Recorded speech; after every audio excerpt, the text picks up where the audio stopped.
오늘부터 이제 여호수아 제1과 그 애굽에서 요단까지라는 내용을 함께 공부할 텐데요. 제가 기도하고 시작하겠습니다. 좋으신 주님 감사합니다. 또 오늘 복된 하루 허락해 주시고 또 계속적으로 주의 말씀 보게 하셔서 감사함을 드립니다. 여호수아서 함께 공부하면서 하나님의 그 신실하심과 그 약속의 그 성취를 우리가 함께 바라보면서 믿음이라는 것이 결국 하나님의 그 약속의 성취를 온전히 신뢰하며 살아가는 삶이다라는 것을 우리 귀한 여호수아서를 통하여서 체험하고 또 고백할 수 있는 우리 모두 되게 해주십시오. 감사드리며 예수님의 이름으로 기도합니다. 아멘. 예, 오늘 이제 함께 나누실 말씀은 우리 민수기 33장을 한번 보도록 하겠습니다. 민수기 33장. 민수기 33장 우리 1절 말씀, 우리 2절 말씀을 우리 함께 한 목소리로 읽도록 하겠습니다. 민수기 33장 구약성경 252쪽 민수기 33장 1, 2절 우리 한 목소리로 읽겠습니다. 모세와 아론의 인도로 대어를 갖추어 애굽을 떠난 이스라엘 자손들의 노정은 이러하니라. 모세가 여호와의 명령대로 그 노정을 따라 그들이 행진한 것을 기록하였으니 그들이 행진한 대로의 노정은 이러하니라. 아멘. 예, 먼저 이 1번 삶이 된 말씀 나누기 볼 텐데요. 우리 신명기 그 1장 말씀에 보면 한번 기회가 되시면 몇 장 뒤에 있으니까 신명기 1장 30절부터 31절 말씀인데요. 제가 너무나 좋아하고 오랫동안 함께 기도했었던 말씀 중에 하나인데요. 예, 신명기 1장 30절부터 33절까지의 말씀인데요. 제가 읽어드릴게요.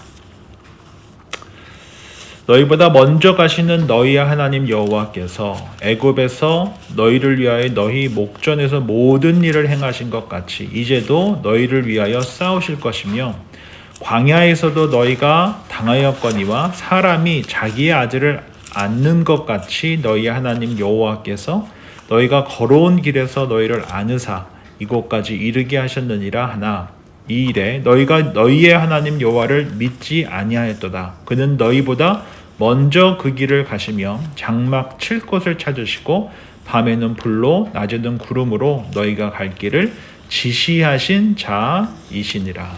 아멘. 여기 보면은 30절 말씀에 먼저 가시는 너희의 하나님이라는 표현이 있잖아요. 우리가 하나님을 어떻게 고백하는가, 거기에 사실 저는 그 믿음이라는 것이 삶의 언어로 구체화시키는 것이 참 중요하다라고 우리가 함께 살펴봤었던 것처럼 사실 우리가 하나님을 어떻게 믿는가, 어떻게 고백하는가에 그 구체성이 그 실질적인 그 언어가 사실 담겨져 있다라고 볼 수 있거든요.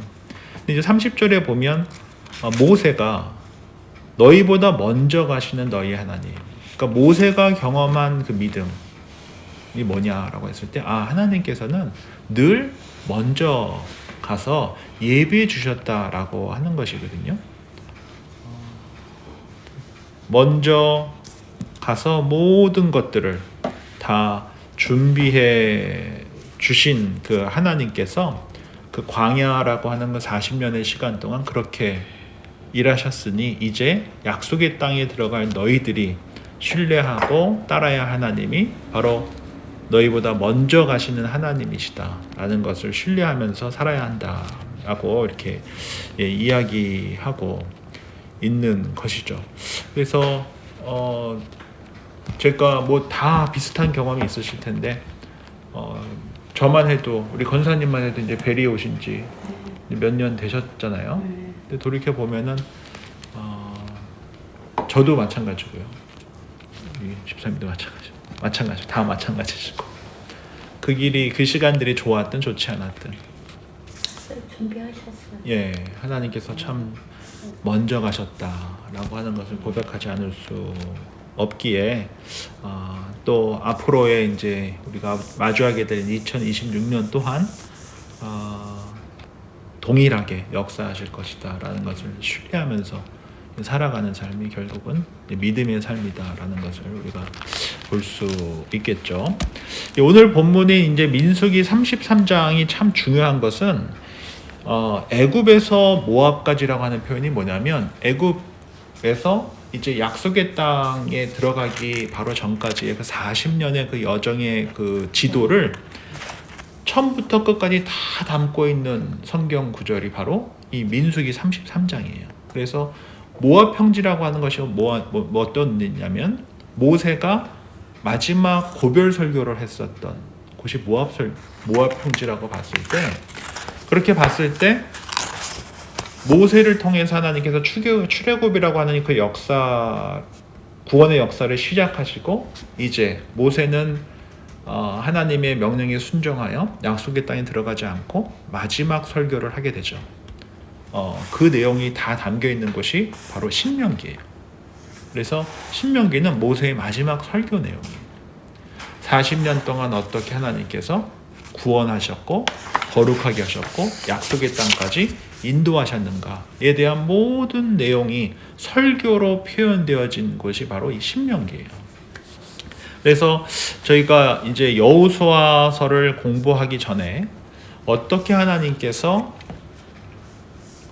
이스라엘 백성들을 구원하셨고 거룩한 하나님의 제사장 나라가 되게 하셨는가를 먼저 좀 짧게 살펴보고 이제 약속의 땅으로 여호수아를 통해서 들어가 두 가지 일을 하게. 첫 번째는 정복이고 두 번째는 땅 분배.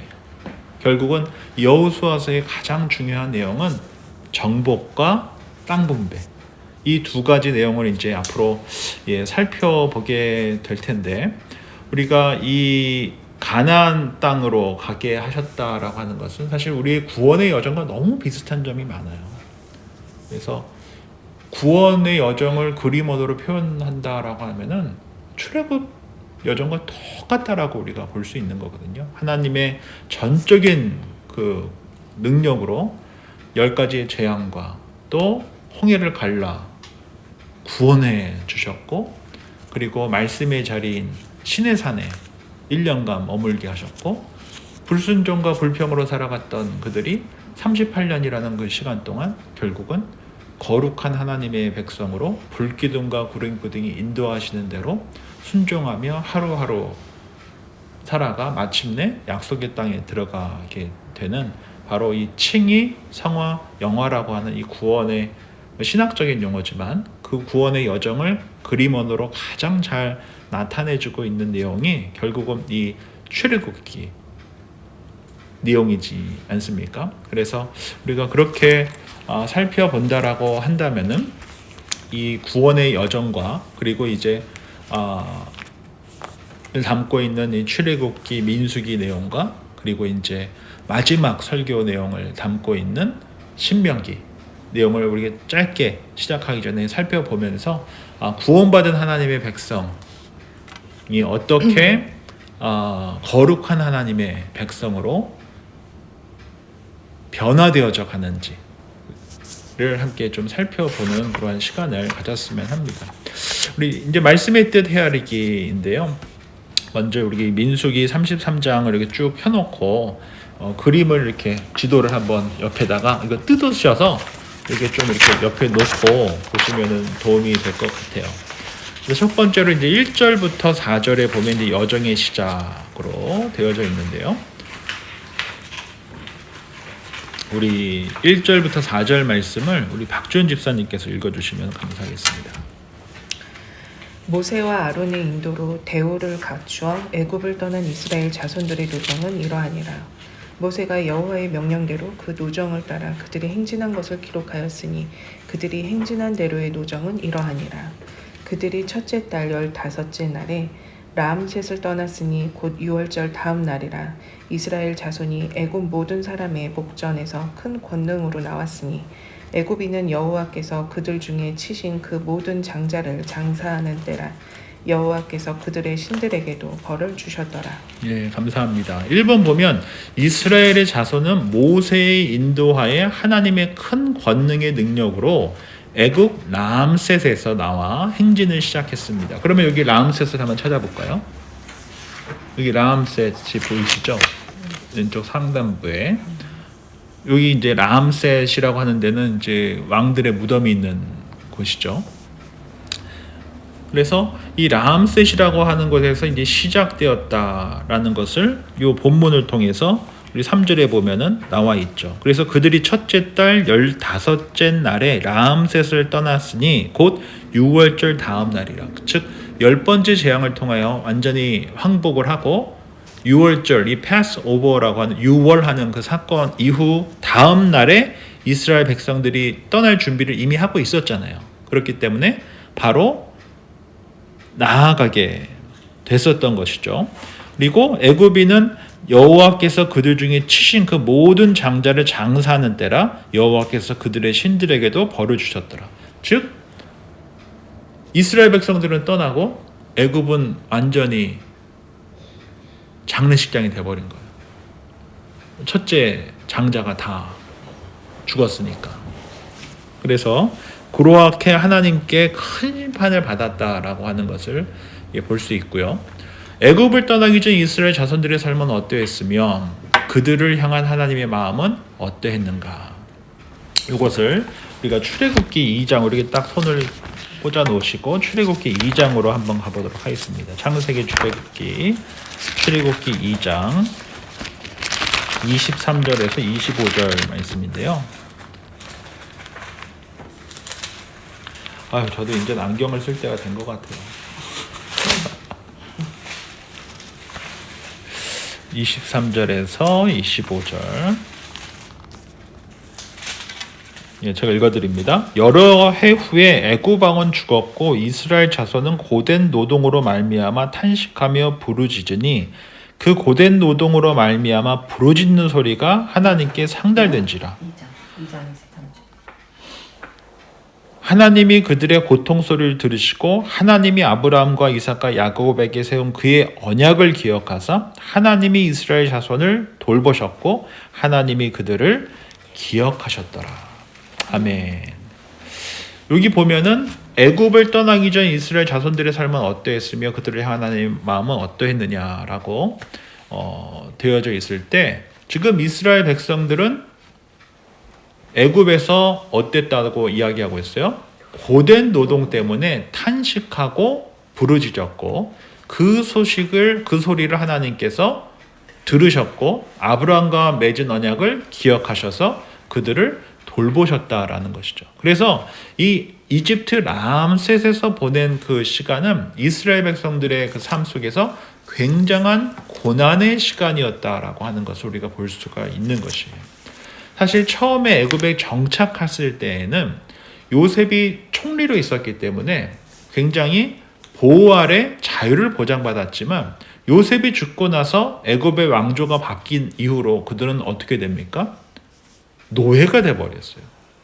그래서 그들은 비돔과 라암셋 건축에 필요한 대규모 강제 노역에 동원되게 되었고 또 이스라엘 백성들이 계속적으로 이게 커지게 되니까 위협적인 무리로 여겨져서 히브리 남자애들을 태어나자마자 어떻게 하는 일이 일어나게 됩니까? 나일강에 던져 죽게 했다는 것이. 그래서 우리가 이 이스라엘 백성들이 광야 생활을 하면서 애굽 땅이라고 하는 것을 굉장히 그리워하는 그런 표현들을 조금 이따도 살펴보겠지만 그런 일들이 굉장히 많거든요. 근데 이것은 우리 스스로 한번 생각해 보실 필요가 있어요. 저도 스스로 이렇게 생각해 보면 제가 백주년 기념교회에 정말 굉장한 경륜을 뚫고 들어갔거든요. 재수해서. 근데 그때 참 좋았다라는 생각이 들 때가 있어요. 저도. 근데 한 번 더 생각해 보면 그때 맨날 아파가지고 뭐 잠을 하루에 몇 시간 못 자고 일은 정말 너무 많고 그리고 제가 강남교구를 담당했었거든요. 서초 강남. 근데 잘난 사람들이 너무 많고 정말 너무 힘들었어요. 구역에 그런 분들만 이렇게 앉아 있으면은 정말 너무 힘들어요. 네, 너무 힘들어요. 더 힘든 게 뭐였냐면은 저는 강서쪽에 사는데 맨날 아침마다 가야 되니까 강남에 엑센트 끌고 그 88 고속도로 이렇게 타고 해보면서 가야 되고, 또 집에 갈 때는 해 떨어지는 거 보면서 가야 되고, 갔다 와서 컴퓨터에 또 신방 보고서 다 써야 되고, 저녁에 또 성경 공부 있고, 그래서 집에 맨날 10시 들어가고 4시 반에 나오고, 그걸 제가 이제 9년이라는 시간 이제 그렇게 살다왔거든요. 물론 좋은 점도 되게 많죠. 근데 돌아갔다는 생각이 아니에요. 저는 다시는 못 들어가요, 거기는. 그 생활 자체를 할 수가 없어요, 사실. 근데 가끔 이민의 삶이 조금 벅찰 때가 있잖아요. 여러 가지 이유로. 그러면은 굉장히 좋았었던 시간인 것처럼 우리가 이렇게 그보다 더 좋은 곳이 없는 것처럼 이렇게 꾸미는 상상의 나래를 펴는 경우들이 있는데, 사실은 이민 오신 분들 중에 과연 얼마나 정말 한국의 삶이 행복하셨는데 오신 분들이 있으실까? 저도 사실 한번 뭐 그러실 수도 있으시죠. 근데 뭐 너무 일찍 오신 거 아니에요? 그런 게 지금. 그러게. 예. 한국이 좋았는데. 예. 뭐 그러실 수 있는데, 저 같은 경우는 사실 한 번 더 생각해 보면 저는 아닌 것 같아요. 저희는 사실 애들 때문에 온 것도 아니고 제가 힘들어서 온 것도 좀 더 컸기 때문에 그래서 우리가 이 출애굽 사건에서 이스라엘 백성들이 광야 생활 동안 정말 반복적으로, 제가 좀 이따가 함께 살펴보겠지만 반복적으로 애굽의 땅을 그리워하는 그러한 모습을 보면서 우리가 갖고 있는 그 굉장히 좋지 않은 그런 태도와 어떤 습관들이 있는 것 같아요. 그러니까 현실에서 우리가 하나님께서 주시는 그 은혜와 또 오늘을 살아가면서 우리가 붙들어야 될 그 말씀에 그러니까 최선을 다하면서 살아야 하는데, 그러지 못할 때가 굉장히 많거든요. LA에 서머나 교회라는 교회가 있어요. 지금도 잘 되는지는 잘 모르겠는데, 그때가 한 목사님이 굉장히 파워풀한 메시지를 아주 강하게 던졌던 목사님이시거든요. 그래서 팬층이 굉장히 두터운 한 교회가 있어요. 근데 그 교회에서 굉장히 오랜 동안, 지금도 그런지 모르겠는데, 담임 목사님을 청빙하지 않고 이전 목사님 영상을 함께 틀어놓고 예배를 하는 동안,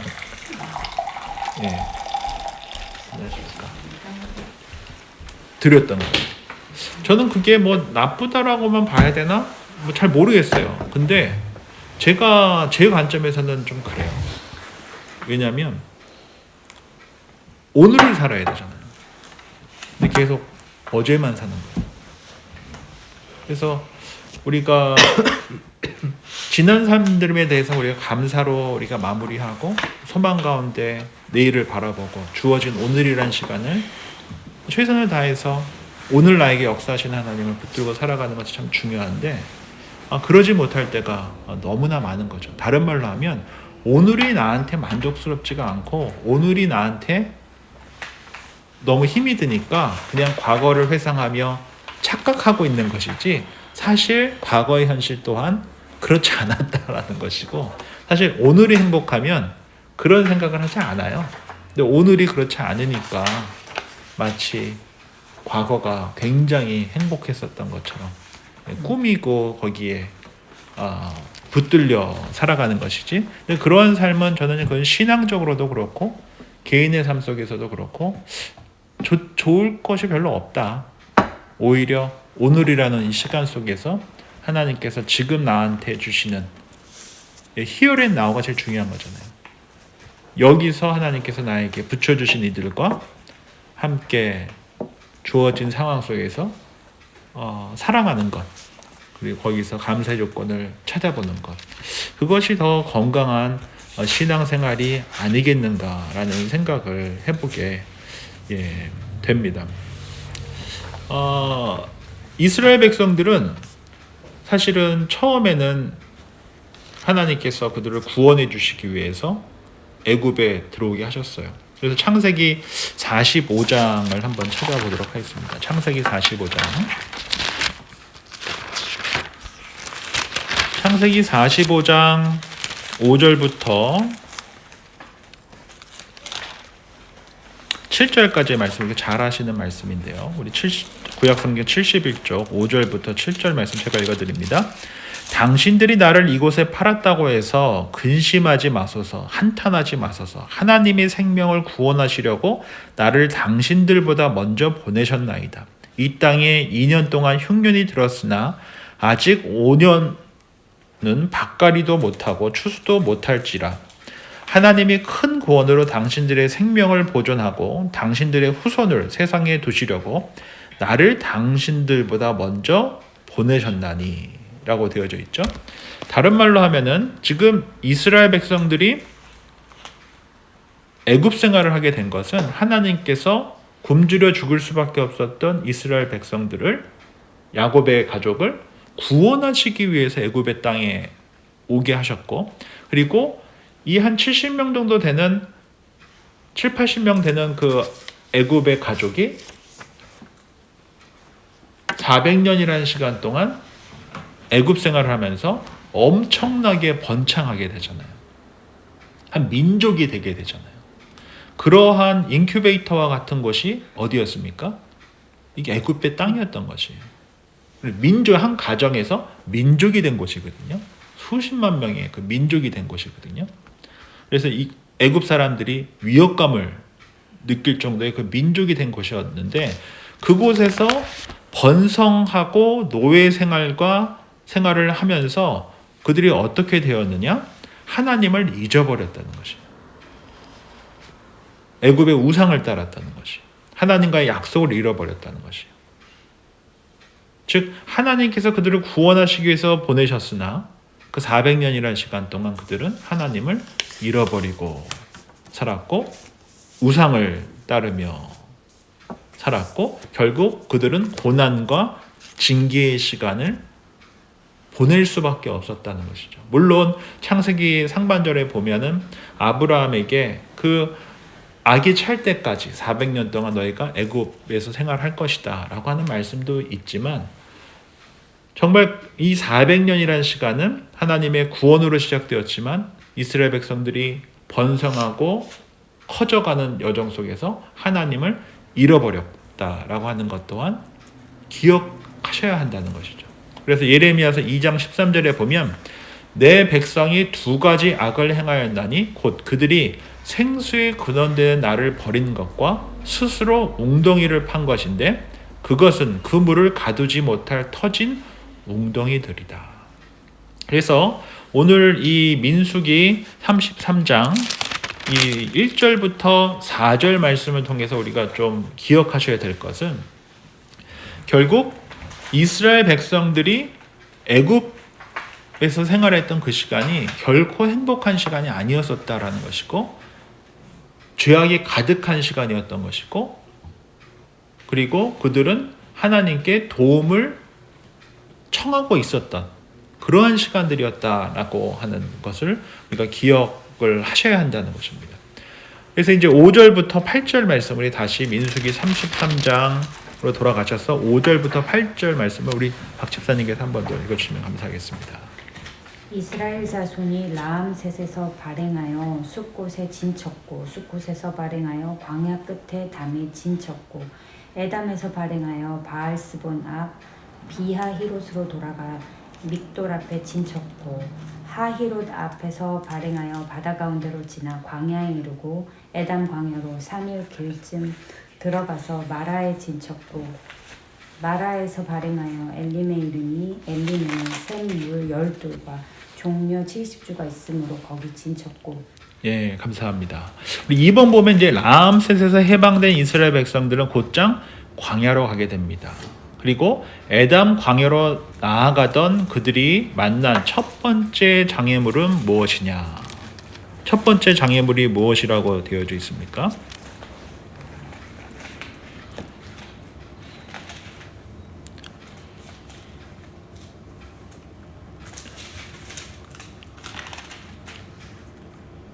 우리 8절 말씀 보면 하이롯 앞을 떠나 광야를 바라보고 바다 가운데 지나 에담 광야로 사흘 길을 가서 마라의 진을 쳤다라고 되어져 있는 것을 보니까 그 바다라는 것이 그 어딜까요? 홍해 바다겠죠. 홍해 바다. 그럼 그들이 이곳을 어떻게 통과하게 됐습니까? 이곳을 잠시만요. 우리 출애굽기 14장을 한번 가서 보도록 하겠습니다. 출애굽기 14장.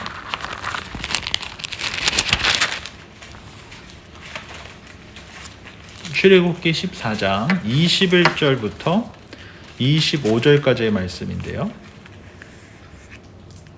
구약성경 103쪽 출애굽기 14장 21절부터 25절 제가 읽어드립니다. 모세가 바다 위로 손을 내밀매 여호와께서 큰 동풍이 밤새도록 바닷물을 물러가게 하시니 물이 갈라져 바다가 마른 땅이 된지라. 모세가 바다 위로 손을 딱 내밀자 하나님께서 약속하신 대로 큰 동쪽 바람이 불어서 벽이 세워진 것이죠. 거의 바다 벽이. 그리고 그 바닥이 어떤 땅이 되었다고 이야기하고 있어요? 마른 땅이 되었다라고 말씀하고 있어요. 이스라엘 자손이 바다 가운데를 육지로 걸어가고 지금 바다인데 그 바다 바닥이 육지와 같이 마른 땅이 되어서 가고 물은 그들 좌우에 벽이 되었다라고 기록되어져 있고 애굽 사람들과 바로의 말들 병거들과 그 마병들이 다 그들의 뒤를 추격하여 바다 가운데로 들어오는지라 새벽에 여호와께서 불과 구름 기둥 가운데에서 애굽 군대를 보시고 애굽 군대를 어지럽게 하시고 그들의 병거 바퀴를 벗겨서 달리기가 어렵게 하시니 애굽 사람들이 이르되 이스라엘 앞에서 우리가 도망하자 여호와가 그들을 위하여 싸워 애굽 사람들을 치는도다. 즉 무슨 일이 일어난 것입니까? 이스라엘 백성들이 이 홍해를 마른 땅을 걸어서 가는 동안에 애굽 군대가 쫓아왔지만 하나님께서 혼란스럽게 하여서 이 홍해 도화 사건이 이스라엘 백성들에게는 어떠한 사건입니까? 구원의 사건이었다고 한다면은 애굽 군대에게서는 이것이 어떤 사건이 돼요? 심판의 사건이 되었다라는 것을 우리가 볼 수 있는 것이죠. 그래서 우리가 여기서 좀 하나 더 좀 깊이 생각해 보셔야 할 것은 이스라엘 백성들에게 왜 하나님께서는 이처럼 홍해와 같은 홍해 도화 사건과 같은 하나님의 이 초월적인 하나님의 그 은혜를 보여주셨을까? 라고 하는 것이거든요. 10가지 재앙을 통하여서 이제 애굽을 떠난 이스라엘 백성들이 첫 번째 마주했던 것이 뭡니까? 홍해였고 홍해에서 바다를 갈라 동풍을 불게 하시고 마른 땅을 걷게 하시고 애굽 군대를 심판하시는 사건을 보여주셨잖아요. 저는 이 사건이 가장 중요한, 다른 말로 하면 광야로 나아가는 그들에게 그 첫 번째 관문이 다른 게 아니라 바로 홍해였다라고 하는 것은 구원은 무엇이라고 하는 것을 하나님께서 분명하게 이스라엘 백성들에게 각인시키고자 하셨던 것이에요. 하나님의 능력이다라고 하는 것을 분명하게 각인시켜 주시기 위함이다라고 생각이 들어요. 우리가 이 출애굽의 여정이 아까 말씀드린 것처럼 구원의 여정이 아주 중요한 모델이다라고 말씀드렸던 것처럼 우리의 구원의 여정은 우리가 수영으로 홍해를 건너서 광야 생활을 한 사건이 아니고, 다른 말로 하면 우리의 능력과 실력으로 홍해를 건너간 것이 아니고 하나님의 절대적인 초월적인 능력으로 말미암아 우리가 하나님의 자녀가 되는 놀라운 일을 경험하게 된 것이에요. 그래서 로마서에 보면 1장 16절에 내가 복음을 부끄러워하지 아니하노니 이 복음은 모든 믿는 자에게 구원을 주시는 하나님의 능력이 됨이라 라고 되어져 있잖아요. 구원은 하나님의 능력이지 구원이 우리가 이해한다고 해서 구원을 받는 것도 아니고 내가 동의한다고 해서 구원을 받는 것도 아니고, 구원은 무엇입니까? 하나님의 능력이에요. 다른 말로 하면 내가 하나님을 믿는 것은 믿어지는 것이지 내가 믿는다고 해서 믿고 이해가 된다고 해서 믿고 동의가 되어서 믿는 것이 아니에요. 구원은 믿어지는 거예요. 왜? 하나님의 능력으로 우리가 하나님의 자녀가 되었기 때문에 구원은 하나님께서 우리를 믿게 하시는 것입니다. 사도행전 4장 12절에 보면 다른 이로서는 구원을 받을 수 없나니 천하 사람 중에 구원을 받을 만한 다른 이름을 우리에게 주신 일이 없다. 그리고 에베소서 2장 8절 9절에 보면 너희는 그 은혜에 의하여 믿음으로 말미암아 구원을 받았으니 이것은 너희에게서 난 것이 아니요 하나님의 선물이라. 행위에서 난 것이 아니니 이는 누구든지 자랑하지 못하게 함이라. 구원이 뭐라고 했습니까? 너희에게서 난 것이 아니라는 거예요. 하나님께서 너희에게 준 선물이다. 너희에게서 난 것이 아니기 때문에 누구든지 이것은 자랑할 게 없다는 것이 하나님만 자랑해요. 즉 정리해서 보면 이 라암셋에서 나와 첫 번째 마주하게 되었었던 이 홍해 사건을 통하여 하나님께서 이스라엘 백성들에게 아주 강력하게 각인시켜주고자 하셨던 것은 구원은 뭐라는 것입니까? 하나님의 능력이다. 우리 이 자리에 함께 성경 공부하시는 성도님들도 동일한 고백이잖아요. 구원이 내 실력과 능력과 이해로 얻어진 것이 아니고 구원은 믿어지는 것이. 믿어지는 것. 하나님께서 우리를 믿게 하신 거예요. 왜? 구원은 하나님의 능력이기 때문에. 그래서 이것은 너무나 큰 선물이다 라고 하는 것을 우리가 알 때, 그리고 정직하게 고백할 때 우리의 신앙생활이 바르게 시작할 수 있다라는 것이죠. 이제 두 번째 여정으로 이제 홍해에서 시내산까지 가게 되는 여정인데요. 우리 다시 민수기 33장 8절부터 이제 15절까지 말씀을 우리 김진 집사님께서 좀 읽어주시면 감사하겠습니다.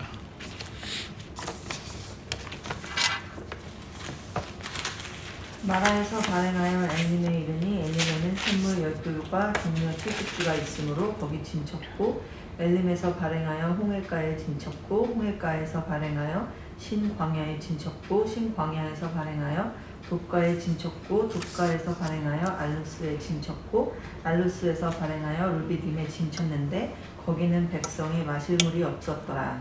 르비딤에서 발행하여 시내 광야에 진쳤고. 예, 고맙습니다. 이제 홍해에서 시내산까지 가는 여정이에요. 홍해에서 시내산까지 가는 이 여정인데요. 아까 드렸던 이 지도를 한번 쭉 보시면 이제 홍해를 건넜습니다. 그리고 이제 시내산이 있는 시내반도 하단까지 이렇게 보시면 돼요. 제가 한번 농담 반 진담 반 말씀을 한번 드렸던 적이 있는데 이 홍해는, 이 레드시는 이 스쿠버 다이버들한테 성지예요.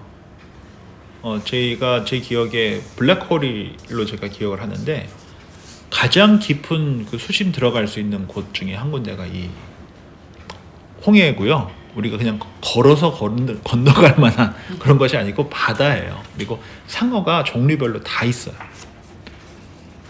그래서 제가 전에도 한번 말씀드렸듯이 제가 한 달 정도 여기서 여행을 한 경험이 있는데 그 중에 한 3개월을 이 다하브라고 하는 그 곳에서 스쿠버를 하면서 3주를 보냈었거든요.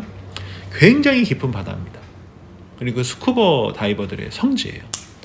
그러니까 이 홍해가 갈라졌다고 하는 게 그냥 뭐 걸어갈 만한 곳을 건넌 게 아니에요.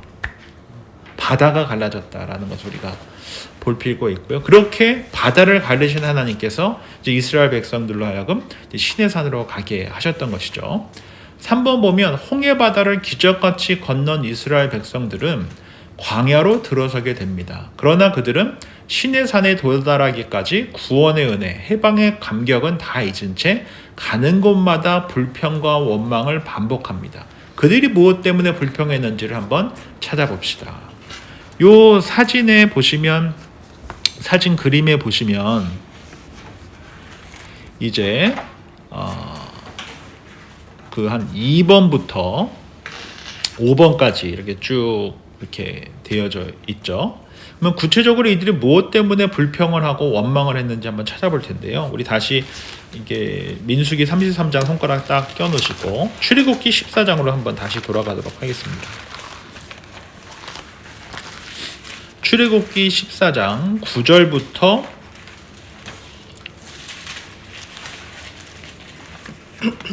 21절에 보면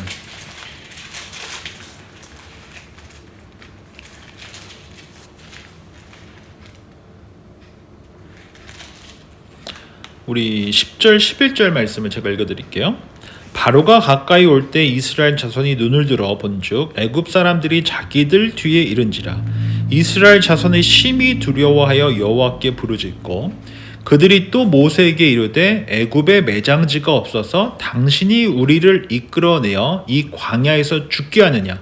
어찌하여 당신이 우리를 애굽에서 이끌어내어 우리에게 이같이 하느냐.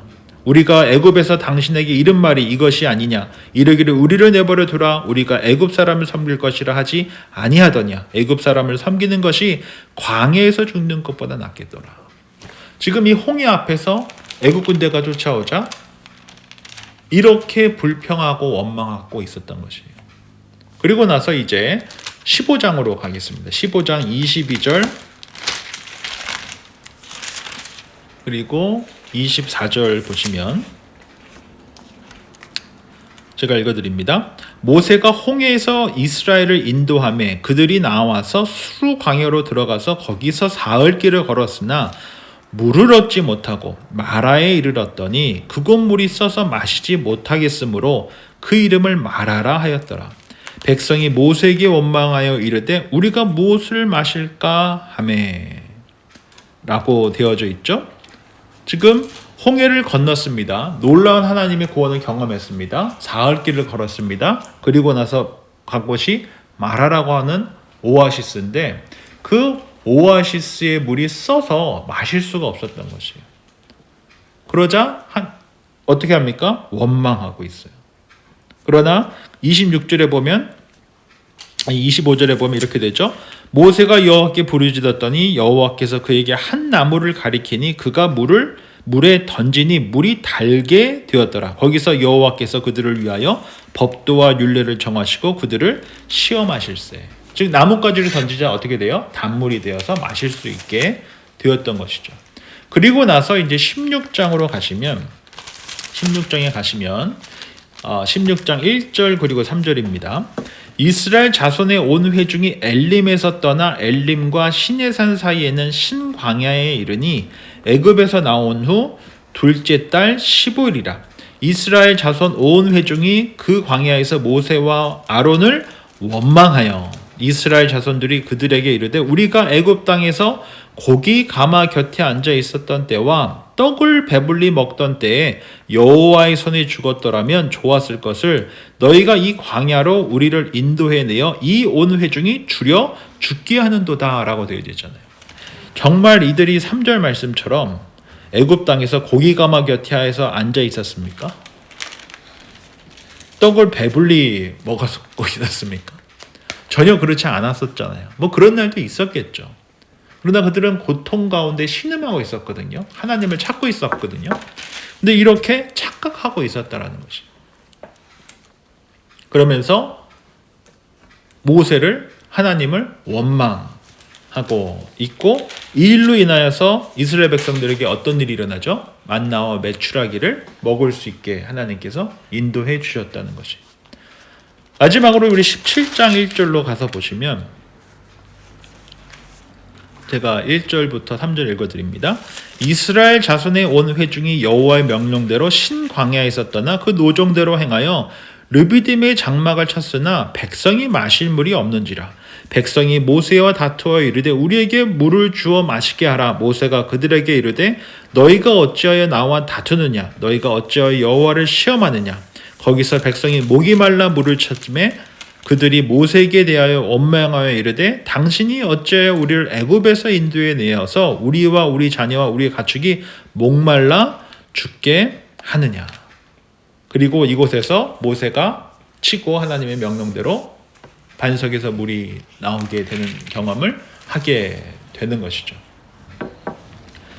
우리가 여기서 볼 수 있는 것처럼 이스라엘 백성들이 한 달여 동안 이 라암셋에서 시내산까지 가는 그 여정 속에서 만날 때마다 홍해를 만났습니다. 마라에서 쓴물을 만났습니다. 그리고 먹을 것이 없어서 마치 맨날 배불러 고기에 뭐 이렇게 취해서 살았던 사람처럼 이야기를 했다가 하나님께서 만나와 매우 철학기를 예? 너무 배고파서 네. 신기루가 보여. 그리고 이제 또 목이 말라서 이제 그 반석을 쳐서 물을 마시게 됐고 나서 이제 어디에 도착하게 돼요? 이제 다음 주에 살펴보게 될 시내산에 도착하게 되는 거예요. 그 여정이 한 달 정도의 그 여정이었었던 것이에요. 그리고 이스라엘 백성들은 시내산에 이르기까지 불평을 멈추지 않았고 약 시내산에서 1년간 거주하면서 율법을 받게 되잖아요. 그리고 나서 또 뭐 하게 됩니까? 불평하고 원망하고 의심하여서 바로 약속의 땅에 가데스바니아에서 올라갈 수 있었음에도 불구하고 그러지 못하고 어떻게 됩니까? 38년 동안 거룩한 하나님의 백성이 되기 위하여 성경에 구체적으로 나오지 않는 38년의 그 시간을 보내며 이스라엘 그 1세대가 다 죽게 하셨다는 거예요. 그리고 약속의 땅에는 2세대가 들어가게 되는 것이죠. 그래서 우리가 여기서 좀 함께 살펴봐야 하는 것은 우리 안에 정말 불평과 원망이라고 하는 것이 구원받은 하나님의 백성의 그 입에 얼마나 많은 말이 우리 마음의 또 입에 있느냐. 불평과 원망이라고 하는 것이 너무나 많은 게 아닌가. 또 저는 이렇게도 봐요. 제가 한번 어느 모임에서 이런 이야기를 한 적이 있는데 저도 올 한 해 연초에 우리 운영이 분들 좀 아시겠지만 제가 좀 이래저래 좀 불평이 있었어요. 일정 불평이 좀 있었어요. 아 이거 어떻게 해야 되나. 정말 어떻게 해야 되나. 그래서 굉장히 많았었거든요. 그래서 런던에 혼자 2박 3일간 기도하러 갔어요. 그리고 저기 장성한 목사님을 만나러 갔어요.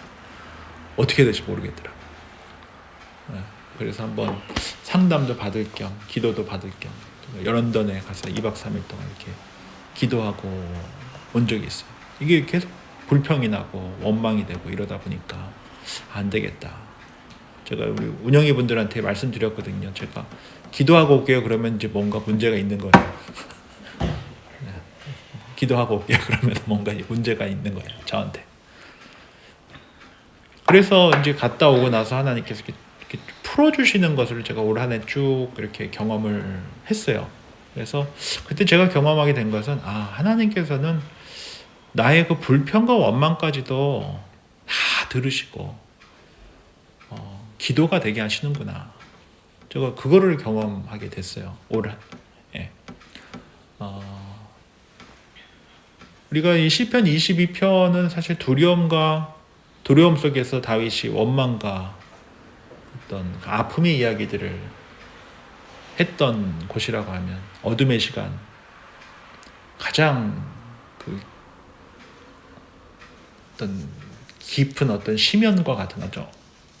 다크니스가 있는 곳을 시편 22편에서 얘기했다면 그랬던 다윗이 시편 23편에서 어떻게 시작합니까?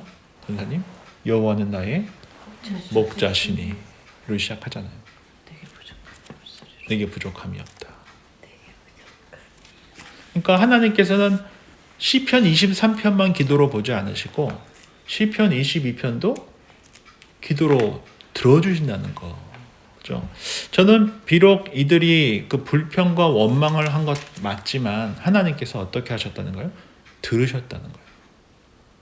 그리고 그들의 필요를 채워주셨다는 것이고 제가 올 한 해 이렇게 경험을 저희 교회 공동체 안에서 제 개인적인 삶 속에서도 쭉 한 해를 되돌아보면 하나님께서는 시편 22편과 같은 상황이 있었던 교회 공동체와 개인의 삶 속에서 시편 23편을 고백하게 하시는 일들이 제 개인적으로도 그렇고 교회적으로도 있었던 것을 보면서 우리가 이 불평이라고 하는 것이 이 불평으로만 끝나지 않게 하신 것에 대해서 너무 첫 번째로는 감사하고 그러나 우리가 성숙해져 감에 있어서 이 불평과 원망 또한 좋지 못한 습관이다라고 하는 것을 우리가 기억한다면 좀 조심해야 될 부분이 아니겠는가.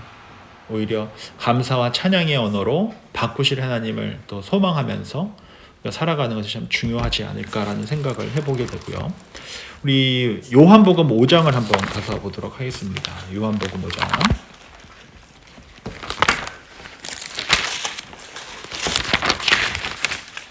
요한복음 5장에 보시면 이 베데스다 못에 있는 38년 된 병자 이야기가 나오죠. 제가 읽어드릴게요. 2절입니다.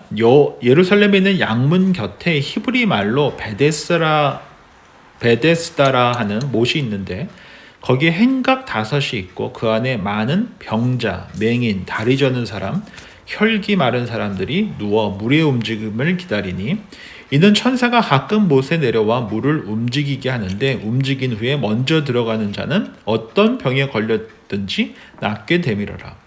거기 38해 된 병자가 있더라. 예수께서 그 누운 것을 보시고 병이 벌써 오래된 줄 아시고 이르시되 내가 낫고자 하느냐. 병자가 대답하여 하되 주여 물이 움직일 때 나를 못에 넣어주는 사람이 없어 내가 가는 동안에 다른 사람이 먼저 내려가나이다.